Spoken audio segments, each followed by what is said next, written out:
Hello दोस्तों, आपका बहुत बहुत स्वागत है हमारे YouTube चैनल स्टडी रूम में। आज हम लोग पढ़ेंगे बाल विकास।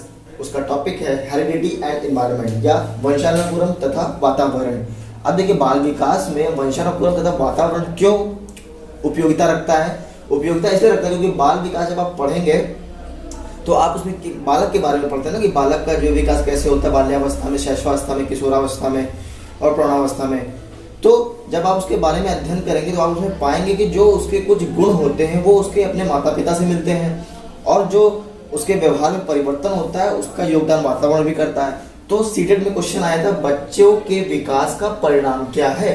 तो आप दिमाग लगाएंगे कि बच्चे का विकास मतलब जो है वंशानुक्रम और वातावरण दोनों से संबंध रखता है। बच्चे का विकास सिर्फ वातावरण पे नहीं है कि आप कहते सिर्फ वातावरण पे निश्चित है, तो ये आप गलत हो जाएगा। अगर ऑप्शन वातावरण होगा तो लगा देंगे, अगर ऑप्शन वातावरण और वंशानुक्रम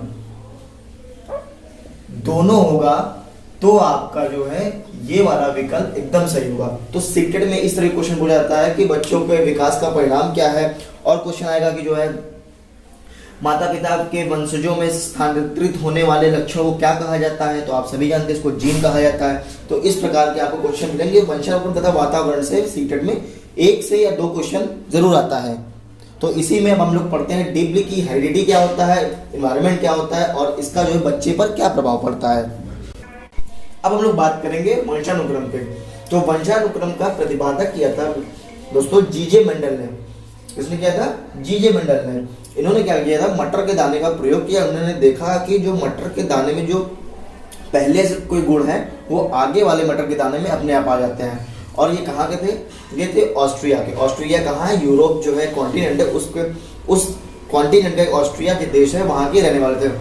और उन्होंने किस पे प्रयोग किया था? उद्यान मटर के बारे में। मतलब मटर में अगर उन्होंने बात की तो मटर का जो है साइंटिफिक नेम भी जानना जरूरी है कि क्या होता है, पाइसम सेटावम। और इन्हीं को जो है वंशानुक्रम का जनक कहा जाता है।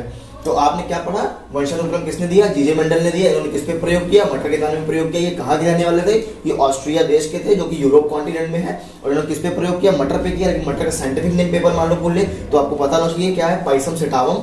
और इनको जो है वंशानुक्रम का जनक कहा जाता है।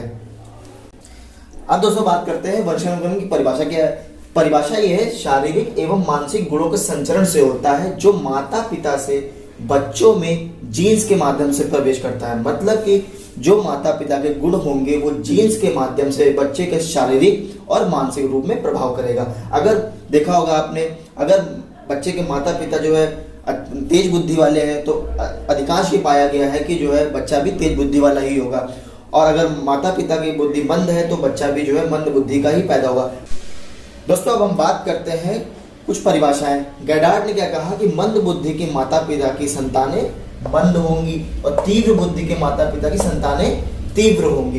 कहने का मतलब ये हुआ कि अगर माता पिता बच्चे के मंद होंगे तो उनकी संतानें भी प्रायः मंद पाई जाती हैं, और जो तीव्र बुद्धि के माता पिता होते हैं उनकी संतानें भी तीव्र पाई जाती हैं। और थांडक साहब ने क्या कहा, बालक की मूल शक्तियों का प्रधान कारण वंशानुक्रम। मतलब बालक की जो मूल शक्तियां हैं उस सब का जो है कारक क्या है, प्रधान कारक क्या है, वंशानुक्रम है बालक का।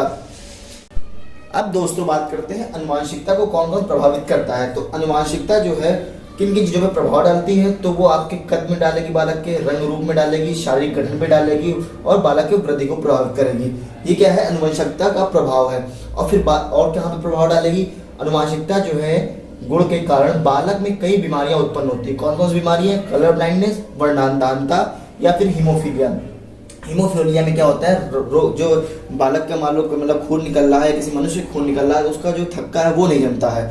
ये सब सारी बीमारियां अनुवांशिकता से मिलती हैं। अनुवांशिक कारण जो है क्या क्या होते हैं, आपका कद कैसा है बालक का, रंग रूप, शारीरिक गठन। जैसे उसके माता पिता होंगे उसी तरह बालक का कद होगा, उसी तरह उसका रंग रूप होगा, उसी तरह उसकी शारीरिक बनावट होगी और वो वृद्धि को प्रभावित करता है। अगर बालक के माता पिता छोटे हैं तो देखा होगा प्रायः बालक छोटे पाए जाते हैं। अगर बालक के माता पिता लंबे हैं, हट्टे कट्टे चौड़े हैं, तो बालक भी लंबे हट्टे कट्टे चौड़े होते हैं। और अनुवांशिक गुण का मतलब क्या हुआ, जो बीमारियां बालक को जन्मजात से मिले क्या हो सकती हैं, कलर ब्लाइंडनेस और हीमोफीलिया। कलर ब्लाइंडनेस को हिंदी में बोलते हैं वर्णांधता और हीमोफीलिया को बोलते हैं हीमोफीलिया ही बोलते हैं उसको। और इसमें क्या होता है, खून का थक्का नहीं जमता। अब दोस्तों बात करते हैं वातावरण या पर्यावरण। वातावरण या पर्यावरण से बालक में क्या प्रभाव पड़ता है। तो आप ये जानते हैं वातावरण का अर्थ होता है पर्यावरण। पर्यावरण दो शब्दों से मिलकर बना है, परि प्लस आवरण। परि का मतलब होता है चारों तरफ और आवरण का मतलब घेरा हुआ, मतलब जो चीज चारों तरफ से घेरे होगी वो पर्यावरण कहलाएगी।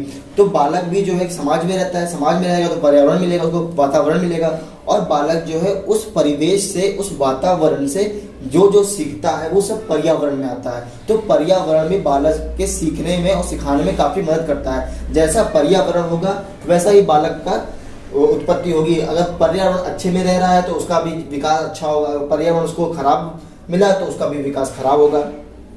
तो बालक के विकास में वंशानुक्रम और वातावरण दोनों का बराबर योगदान। अगर आप वातावरण को हटा देंगे, केवल वंशानुक्रम करेंगे, तब भी वो कहीं ना कहीं जो है वातावरण के अभाव जन्य से ही होगा विकास उसका। अगर वातावरण और वंशानुक्रम दोनों उसको मिल जाता है अच्छे से तो उसका विकास जो है बहुत अच्छा होता है। अब दोस्तों बात करते हैं वातावरण का प्रभाव, कि वातावरण से क्या क्या प्रभाव बालक में पड़ सकते हैं। तो उसका मानसिक विकास पे प्रभाव करता है, शारीरिक विकास पर प्रभाव करता है, बुद्धि पर करता है, व्यक्तित्व पर करता है, भाषा पर करता है, संवेगात्मक विकास करता है। मतलब वातावरण का प्रभाव से बालक का मानसिक विकास भी संभव है। अगर वातावरण अच्छा होगा तो उसका मानसिक विकास अच्छा होगा, अगर खराब होगा तो खराब होगा।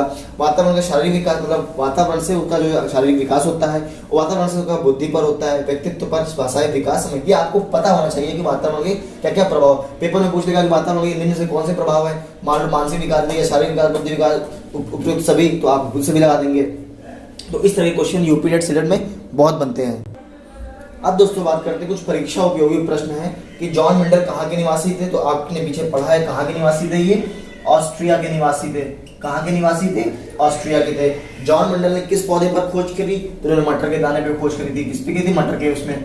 और वंशाणु सिद्धांत के जनक कौन है, तो जॉन मेंडल साहब है। ये जो है आपका कंप्लीट हो जाता है यहाँ से वंशानुक्रम और वातावरण। अब बात करते हैं सीटेट के कुछ उपयोगी प्रश्न। दोस्तों कुछ प्रश्न हैं जो सीटेट की दृष्टि से बहुत इंपॉर्टेंट है और वो पूछे जाते हैं। तो उसमें पहला प्रश्न है बच्चों के विकास का परिणाम क्या है। तो आपने पहले पीछे पढ़ा है कि बच्चों के विकास का परिणाम क्या है, आनुवांशिकता और वातावरण या फिर पर्यावरण दोनों के मिल से बच्चों का विकास होता है। और फिर आनुवांशिकता को स्थिर जो है सामाजिक संरचना माना जाता है, मतलब आनुवांशिकता जो है वो स्थिर जो है सामाजिक संरचना है। फिर प्रकृति पोषण विवाद किससे संबंधित है, तो ये है आनुवांशिकता और वातावरण से। ये प्रश्न बहुत इंपॉर्टेंट है, ये 3 से 4 बार सेकंड में पूछा गया है। प्रकृति पोषण का विवाद किससे संबंधित है, तो आनुवांशिकता और वातावरण से। और माता पिता से वंशजों में स्थानांतरित होने वाले लक्षण कौन से, जीन्स होते हैं। जीन्स के माध्यम से ही माता पिता के गुण बच्चों के अंदर हस्तांतरित होते हैं। 5वां प्रश्न है निम्न में से कौन सा वातावरणीय विकास का कारक नहीं है। तो आप बताइए, पौष्टिक की गुणवत्ता है, संस्कृति है, शिक्षा की गुणवत्ता है या फिर शारीरिक गठन।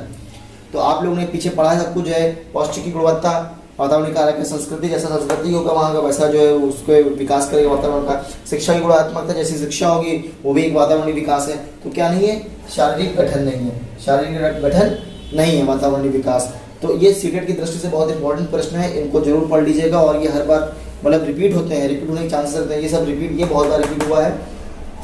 और बाकी जनरल है तो मतलब आप जो है इसको पढ़ जरूर लीजिएगा पेपर से पहले, और ये इससे क्वेश्चन जरूर बनता है। फिर मैं आपको आश्वस्त दिलाता हूँ कि इससे क्वेश्चन जरूर आएगा एक ना एक सीटेट में या फिर यूपीटेट में। दोस्तों अगर ये हमारा वीडियो आपको पसंद आया हो तो इसे ज़्यादा से ज़्यादा लाइक करें, शेयर करें, सब्सक्राइब करें और वो बेल आइकन भी दबा दें ताकि कोई भी मैं नया वीडियो डालूँ आपका ये बाल विकास से तो आपके पास सबसे पहले नोटिफिकेशन आए। जय हिंद, जय भारत, थैंक यू।